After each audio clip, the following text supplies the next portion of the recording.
And again, we're being stonewalled on key information about the most important criminal investigation the Justice Department is undertaking, the Robert Mueller Special Counsel operation. I can guarantee you there are no resources, there's no comparable investigation in the Justice Department that has as many resources devoted to it as the Mueller operation. I think he just hired his 17th prosecutor. 17. Based on what I know, there have been terrorist investigations that have had fewer prosecutors associated with it. And what is he investigating? I don't know. He's not investigating Russia collusion by all accounts. Based on a published report in CNN, he doesn't even want to ask Trump about whether they colluded with Russia. He's asking about whether he was about the firing of Flynn and Comey. I don't know how Mueller can even talk about the firing of Comey, his professional associate. Mueller himself interviewed with President Trump, supposedly, or at least the White House, for the FBI job that became open as a result of Comey's firing. He's obviously conflicted. I mean, news reports are today that President Trump was thinking Mueller was so conflicted he should be fired. And of course, his lawyers got in the way and didn't want to do that, and President Trump, I guess, stood down. But it's what we've been saying. He is conflicted. What's outrageous to me, it's President Trump having to do this.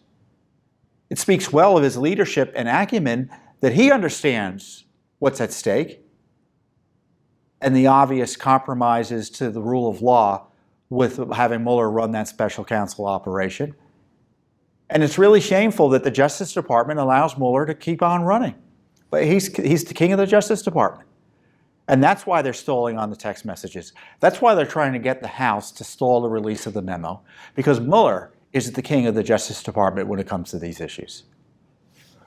We asked, under law, for information about his budget, how he's being monitored, and the scope of his investigation. Because Mueller supposedly proposed the budget. This is how much it's going to cost. Don't you think the public has a right to know that? Well, of course, we were stonewalled by this Justice Department. So we sued in federal court for the information. I think we sued earlier this year. And, no, we sued last year. We sued in October.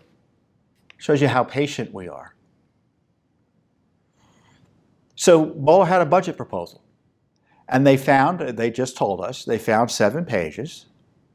And they're not going to give us any of that information, because the release of the information would interfere with law enforcement proceedings, and the material is protected from disclosure by the deliberative process privilege. How would it interfere with law enforcement proceedings? I'm sure you can concoct a reason, especially those of you who are lawyers. The deliberative process privilege is completely discretionary. What is the deliberative process privilege? Well, it's probably one of the most widely abused privileges that allow the government to withhold information from the American people. When you make a decision in government, the deliberations prior to the final decision and the documents about that can be withheld oftentimes and protected from disclosure. But there's no requirement they be withheld, because the test is because the release of the information would chill future government deliberations. So how would the release of a proposed budget of an investigation targeting the President of the United States, why would that harm or chill government deliberations? First of all, it's a fact, so I don't even know what's deliberative about it.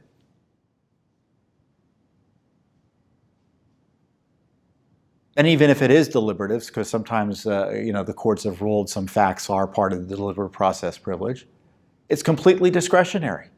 So this Justice Department has made the decision, not required by law, but just a political decision, a tactical decision to keep this key information about what Mueller's up to away from the American people, namely his budget.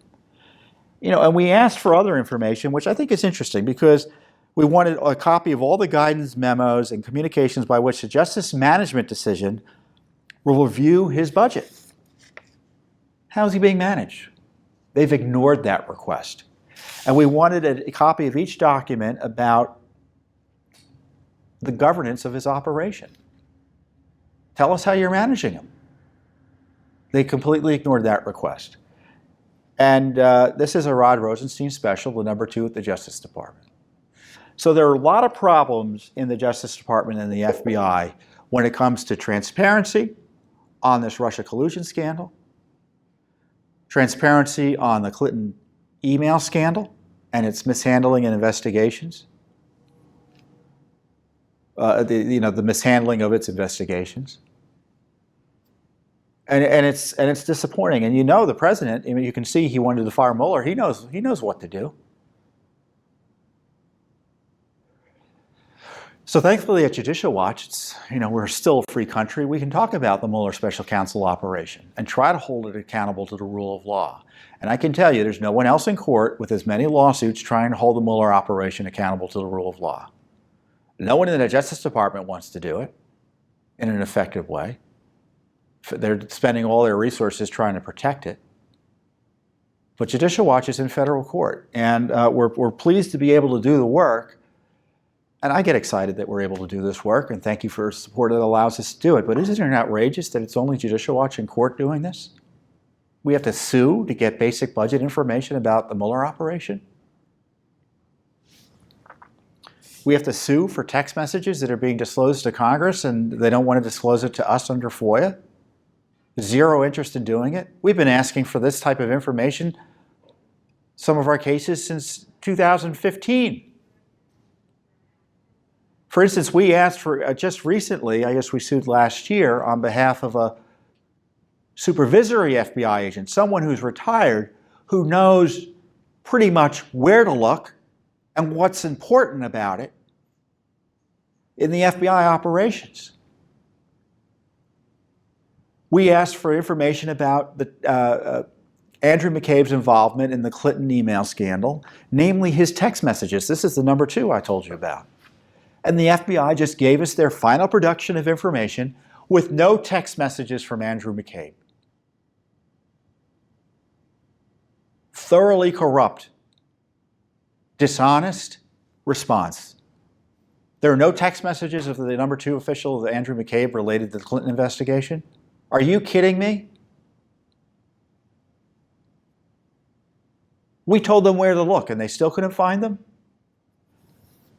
This FBI, it's one thing to have these battles over documents that Congress gets into. Where is the oversight over the way the FBI is managed by Congress? Because it's clear, when you look at these text messages between Strzok and Page, there was a culture of corruption at the FBI that was unchecked. Under Mr. Comey, set up, based on what I understand, Mueller really got the ball rolling in terms of the arrogance and corruption at leadership headquarters in the FBI. And Comey came in and, following Mueller's lead, brought in his cronies at the top levels. And it looks like, based on these text messages, they could say or do whatever they wanted. And I guess they all thought Hillary Clinton was going to win. That's why Peter Strzok was worried about investigating her, because they were afraid of payback, because that's what Hillary was known for. But we've got a real ethics crisis at the FBI. And this Justice Department, they're just protecting Mueller.